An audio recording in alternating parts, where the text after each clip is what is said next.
लोग यहां खड़े हैं, सब पसीना बहा रहे हैं और मैं जानता हूं ये पसीना व्यर्थ नहीं जाएगा। ये जो पसीना बहाया जा रहा है वो इसीलिए बहाया जा रहा है कि इस बार दिल्ली से सरकार में जो लोग हैं वो हटने जा रहे हैं। मैं एक एक चुनावी जनसभा में उपस्थित आदरणीय बुजुर्ग, किसान भाई, माताएं बहनें, नौजवान साथी और पत्रकार बंधुओं का बहुत बहुत धन्यवाद और आभार प्रकट करता हूं।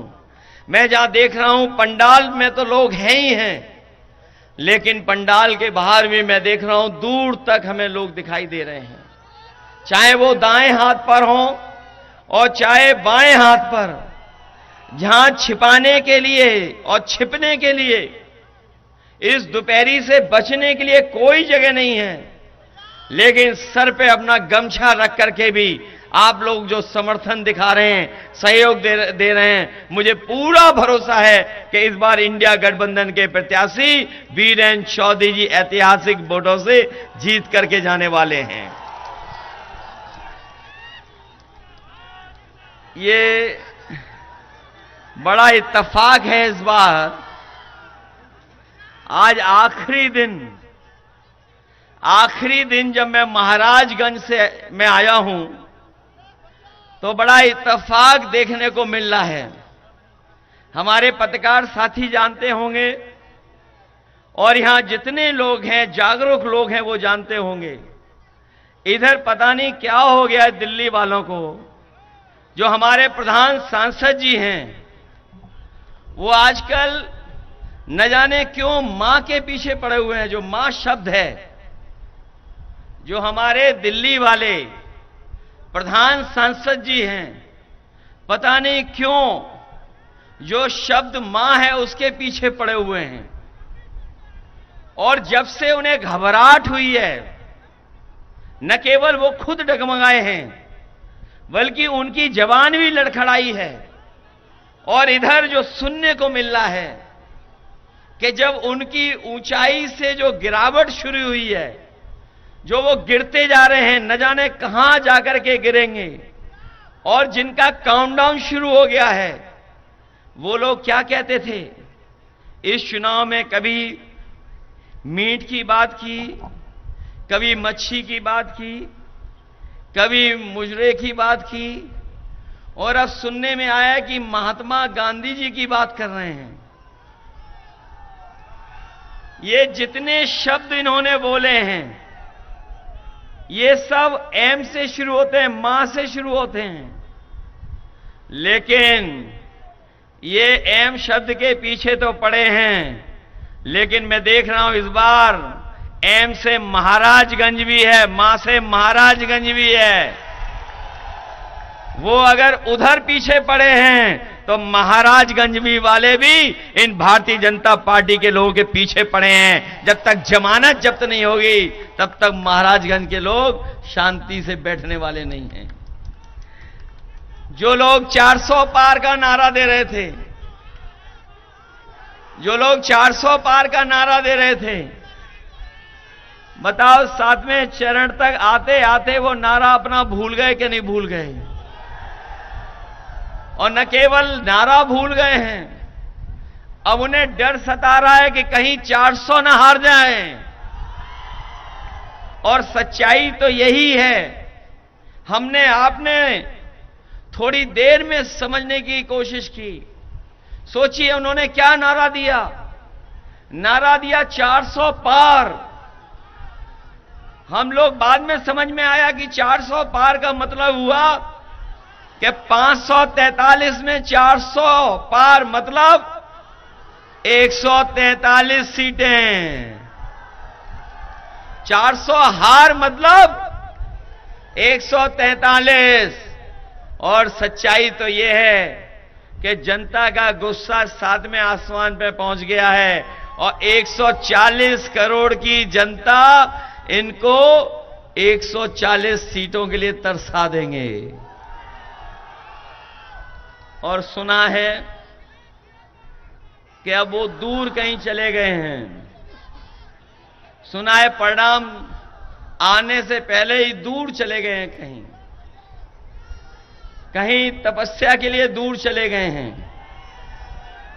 क्योंकि उन्हें भी तो कहना है आखिरी में जब परिणाम नहीं आएगा कि हमारी तपस्या में कुछ कमी रह गई थी। इसलिए साथियों, मैं आपसे निवेदन और अपील करने आया हूं। इन्होंने 10 साल में हर बात झूठी बोली है, इनका हर वादा झूठा निकला है। कहां कभी कहा था कि किसानों की आय दोगुनी हो जाएगी, लेकिन आज जब हमारा किसान अपना हिसाब किताब लगाता है तो उसकी आय दोगुनी नहीं हुई है। जो लागत बढ़ी है उसके कारण आज हमारा किसान संकट में चला गया। न केवल किसान संकट में गया है, बल्कि उनके सामने ऐसा संकट पैदा किया है कि अगर सरकार चाहती तो उनकी मदद हो जाती, लेकिन इस सरकार की नीयत में नहीं था मदद करना। इन्होंने जब कर्ज माफ करने का फैसला लिया तो बड़े बड़े उद्योगपतियों के लिए नियम बनाया, और नियम यह बनाया कि 5 करोड़ से ऊपर जिनका कर्ज है उन्हीं का कर्ज माफ होगा। हमारा किसान, हमारा गरीब, हमारे गांव में रहने वाले लोगों का तो कर्ज हजारों या लाखों में है। इन्होंने ऐसा नियम बना करके हमारे गरीबों किसानों को धोखा देने का काम किया। 26 लाख करोड़ के लगभग इन्होंने देश के बड़े बड़े उद्योगपति, कारोबारी, कारखाना चलाने, उनका कर्ज माफ कर दिया। लेकिन आज महाराजगंज में हम लोग भरोसा दिला के जा रहे हैं कि अपने किसान भाइयों को भरोसा दिला के जा रहे हैं कि 4 जून के बाद जब सरकार बनेगी तो अपने किसानों का और गरीबों का पूरा कर्ज माफ होगा। और जिस दिन परिणाम आ रहा है आप जानते होंगे, 4 जून को मंगल है और मंगल ही हो जाएगा उस दिन। 4 जून को है कौन सा मंगल है कि नहीं है? मंगल होने जा रहा है। और जिन्होंने कहा था कि अच्छे दिन लाएंगे, वो अच्छे दिन तो नहीं ला पाए हैं, लेकिन 4 जून को जब हारेंगे तो देश के सुनहरे दिन होंगे, हमारे आपके खुशियों के दिन होंगे। और 4 जून को न केवल सरकार बदलेगी, बल्कि बीजेपी के मित्र मंडली बदलेगी।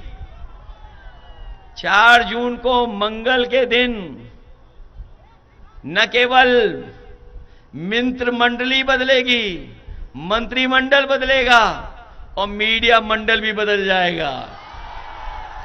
और मीडिया वालों के लिए भी 4 जून खुशखबरी वाला दिन है। इनके लिए भी आजादी का दिन है उस दिन, ये भी आजादी मनाएंगे। बताओ आप लोग आजादी मनाओगे कि नहीं मनाओगे? चेहरे से तो लग रहा है कि अभी से ही ये खुशी मनाने लगे हैं। और मुझे जनता का समर्थन तो दिख ही रहा है, लेकिन हमें अपने प्रेस के साथियों का भी समर्थन लग रहा है। इसका मतलब यह हुआ कि महाराजगंज इस बार पलटने जा रहा है, बदलने जा रहा है, वीरेंद्र चौधरी जी को जिताने जा रहा है। जहां हमारे किसान के सामने संकट पैदा किया, वहीं हमारे नौजवान जानते होंगे कि बड़ी मेहनत के साथ इन्होंने तैयारी की, बड़े कोचिंग कर करके, और इन्होंने परीक्षाओं की तैयारी की।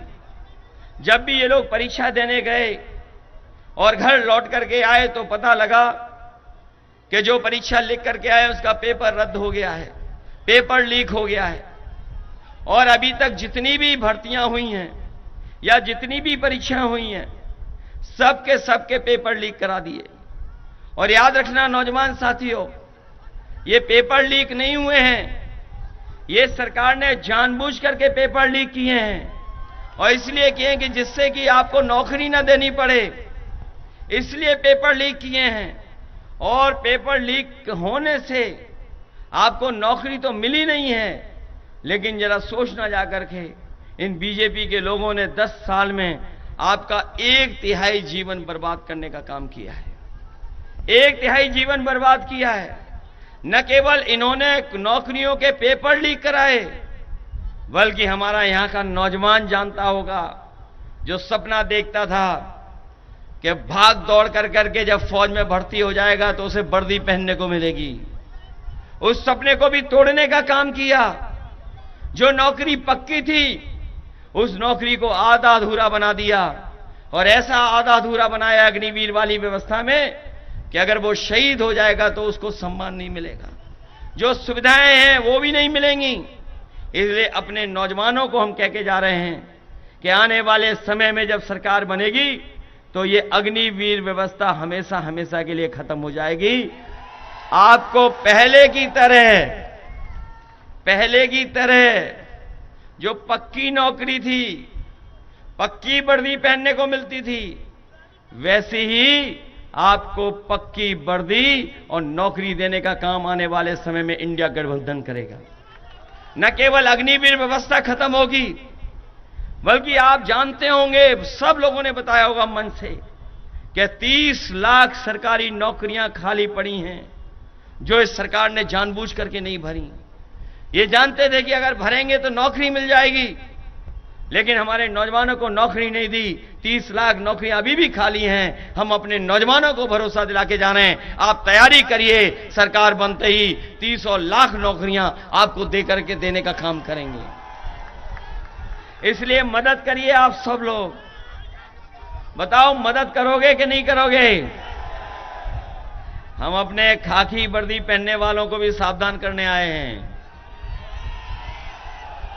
अभी तो फौज की नौकरी हुई है 4 साल की। ये अगर बीजेपी वाले दोबारा आ गए तो खाकी वर्दी वालों की भी नौकरी 3 साल की हो जाएगी। ये जब मैं कहता हूं तो यही हमारे खाकी वर्दी पहनने वाले भाई लोग प्रेस से सवाल करवाते हैं कि बताओ कैसे हो सकता है ये। तब मैं प्रेस के लोगों को जवाब देता हूं कि बताओ आपको क्या पता था कि बैंकें बिक जाएंगी? क्या आपको पता था कि रेलवे स्टेशन बिक जाएंगे? क्या आपको पता था कि हवाई अड्डे बिक जाएंगे? क्या आपको पता था कि सरकारी नौकरियां संविदा पर आउटसोर्स में चली जाएंगी? क्या आपको पता था जीएसटी लागू करके आपको महंगाई का सामना करना पड़ेगा? क्या आपको पता था कि आधी रात नोटबंदी हो जाएगी? जब आपको नहीं पता था तो हो सकता है भारतीय जनता पार्टी की सरकार आए तो फौज की तरह, अग्निवीर की तरह हमारे खाकी वर्दी पहनने वालों की भी नौकरी ये 3 साल की कर दें। इसलिए सावधान हो कि नहीं हो? सावधान हो कि नहीं हो आप लोग? मैं आपसे सावधान भी करने आया हूं, वहीं आपको याद दिलाने आया हूं। बताओ बोरी की चोरी हो गई कि नहीं हो गई? पहले 5 किलो की हुई, फिर 5 किलो की हुई। बताओ खाद की बोरी से कितनी चोरी हो गई? 10 किलो की चोरी हुई कि नहीं हुई? कभी कभी मैं सोचता हूं ये बोरी की चोरी कहां से सीखे हैं। तब हमें याद आता है ये पार्ले जी के बिस्किट पैकेट से सीख के आए हैं। याद कीजिए, पहले पार्ले जी का बिस्किट पैकेट कितना बड़ा आता था, और जैसे जैसे महंगाई बढ़ी और मुनाफा कमाया उन्होंने, तो बताओ पैकेट कितना बड़ा हो गया। याद रखना, ये दोबारा आ गए तो बोरी की चोरी तो करेंगे ही करेंगे, लेकिन आपके पार्ले जी का बिस्किट पैकेट भी एक बिस्किट वाला पैकेट हो जाएगा। बताओ डीजल महंगा हुआ कि नहीं हुआ? पेट्रोल महंगा हुआ, और आपको मजबूर किया। जब डीएपी खरीदने गए तो नैनो यूरिया खरीदवा दिया आपको। आपका सिलेंडर कितना महंगा हो गया, आपकी मोटरसाइकिल कितनी महंगी हो गई। पहले कितने की आती थी? बताओ ये लोग धोखा दे रहे हैं कि नहीं दे रहे हैं? और तब धोखा मिल रहा है जब यहां के जो सांसद हैं, काय के मंत्री हैं, पूरे खजाने के मंत्री हैं। ये बात जानते हो कि नहीं जानते हो? ये बात समझ में आ रही कि नहीं आ रही? ये वाले जो मंत्री हैं ये पूरे खजाने के मंत्री हैं, वित्त मंत्री हैं। सोचो इनके पास कितने खजाने की चाबी है। पूरे देश के पैसे का इंतजाम के खजाने का हिसाब किताब है इनके पास। बताओ महाराजगंज को क्या मिला इतने दिनों में? बताओ महाराजगंज के, सही बताना आप लोग, सच बताओ क्या मिला आपको? बताओ। क्या आपकी चीनी मिल चालू हो गई? क्या आपकी महंगाई कम हो गई? क्या आपकी नौकरी मिल गई नौजवानों को? और जो बड़े बड़े आयोजन किए थे इन्होंने दिल्ली में, लखनऊ में, विदेशों में कि निवेश आएगा, निवेश आएगा, बताओ कहीं कोई कारखाना लगा हो तो बता दो महाराजगंज में। बताओ बिजली महंगी हो गई कि नहीं हो गई? और जब बिल आता होगा तो बताओ आपको करंट लग रहा है कि नहीं लग रहा है? आपके आरक्षण को छीनने का काम हुआ है सरकार में कि नहीं हुआ है? कहने को तो यह है डबल इंजन वाले, डबल इंजन सरकार, लेकिन महाराजगंज का भी इंजन अगर जोड़ दें तो बताओ ये महाराजगंज आते आते हाफने क्यों लगता है? ये बताओ हमें भाई। कहते हैं डबल इंजन की सरकार है। कितने इंजन की सरकार? डबल इंजन की। एक बगल का इंजन और एक दिल्ली वाले इंजन, और यहां का भी इंजन थोड़ा बहुत जोड़ दो तो बताओ ये हाफने क्यों लगते हैं महाराजगंज आते आते? इसलिए आप सबसे हम निवेदन करने आए हैं, आज चुनाव का आखिरी दिन है, आज के बाद कोई प्रचार करने नहीं आ रहा है। जो बीजेपी वालों का प्रचार भी हो रहा था वो टेंट तो बड़ा लगा रहे लेकिन लोग नहीं आ रहे उसमें। आपको पता होगा ये बात, बड़े बड़े टेंट लगा लिए और जब सीटें भरनी होती हैं तो सरकारी कर्मचारी और खाकी पहने वालों को प्राइवेट ड्रेस पहना के बैठा देते हैं उन पे। बताओ जनता नहीं आ रही उनके यहां, और कितना धोखा दिया हमें और आपको। हम आपको सबको इन्होंने बताओ वैक्सीन लगवाई कि नहीं लगवाई? और वैक्सीन से पता लग गया होगा आपको कि बीमारी हो रही है, कई लोगों को हार्ट की बीमारी हो रही है, जान भी जा रही है। और अब ये कहते हैं कि जो वैक्सीन लग गई हम उसको वापस ले लेंगे। हमें बताए कोई, जो शरीर में वैक्सीन चलेगी वो वापस कैसे आएगी?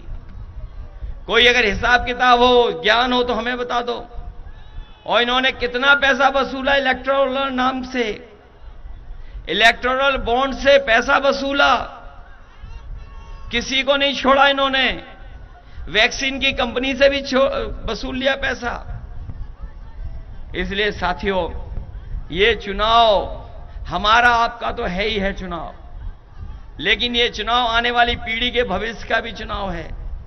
इसलिए हम आपसे निवेदन करने आए, अपील करने आए कि जहां समाजवादी पार्टी और कांग्रेस और इंडिया गठबंधन के प्रत्याशी वीरेंद्र चौधरी जी आपके बीच में हैं। मुझे याद है अभी जब चुनाव हुआ था एमएलसी और लोकसभा का, राज्यसभा का, ये वो बहादुर विधायक हैं जिन्हें तमाम तरह के दबाव थे, तमाम तरह को घेराबंदी थी, लेकिन उसके बावजूद भी इन्होंने किसी की परवाह नहीं की और समाजवादी पार्टी की मदद करने का काम किया। सोचो आप, जिस समय सब कुछ दबाव हो, हर तरह की बात हो, लेकिन उसके बावजूद भी ये हटे नहीं अपने सिद्धांत से। इन्होंने हमारी मदद की थी। इसलिए हम आपसे विशेष अपील करने आए हैं और खासकर अपने समाजवादी साथियों से भी अपील करना चाहते हैं। बताओ वीरेंद्र चौधरी जी की मदद करोगे आप लोग? ये साइकिल वाले सब मदद करोगे? अगर ये बूथ पर जाने के लिए रोकें तो घबराओगे तो नहीं? और ये कुछ मैनेजमेंट करें बूथ स्तर पर, कुछ लालच स्वार्थ दें तो धोखा तो नहीं खाओगे? इसलिए बूथ पर जाना, कोई रोके, रुकना नहीं है, अपना वोट डालना है। वोट डालोगे सब लोग? ये हमारे प्रधान बीडीसी हैं, इन्हें भी डराया जा रहा होगा। कहीं डर तो नहीं रहे प्रधान लोग? इन प्रधानों की तो पहले ही पावर सब सीज कर ली है। और जब इन्होंने विकसित भारत योजना चलाई थी तो बताओ बिना प्रधानों के कहां चल पाई थी? प्रधानों से ही पैसा वसूला था तभी यात्रा चल पाई थी। इसलिए सावधान हो के नहीं हो। हमें बीएड वाले भी दिखाई दे रहे हैं। बीएड वाले शिक्षा मित्र होंगे, रोजगार सेवक होंगे, 78,000 नौकरी जिनके साथ आरक्षण के भेदभाव हुआ वो लोग होंगे। और उत्तर प्रदेश सरकार में तमाम नौकरियां जो मिलनी थी नहीं दे पाए, चाहे वो शिक्षा विभाग हो, चाहे वो पुलिस विभाग हो। हम अपने साथियों को भरोसा दिला रहे हैं कि उन तमाम चीजों में हम आपकी मदद और सहयोग करेंगे जिससे आपका भी भविष्य बन सके। इसलिए आप सबसे मेरी अपील है कि बीरेन चौधरी जी को एक एक वोट डाल करके इनको जिताने का काम करना। जिताइए सब लोग, जिताओगे सब लोग। बस यही निवेदन मैं करने आया हूं। मुझे पूरा भरोसा है कि 1 तारीख को जब वोट डालोगे तो सब हाथ के निशान पर, कांग्रेस के निशान पर एक एक वोट डाल करके इनको जिताने का काम करना।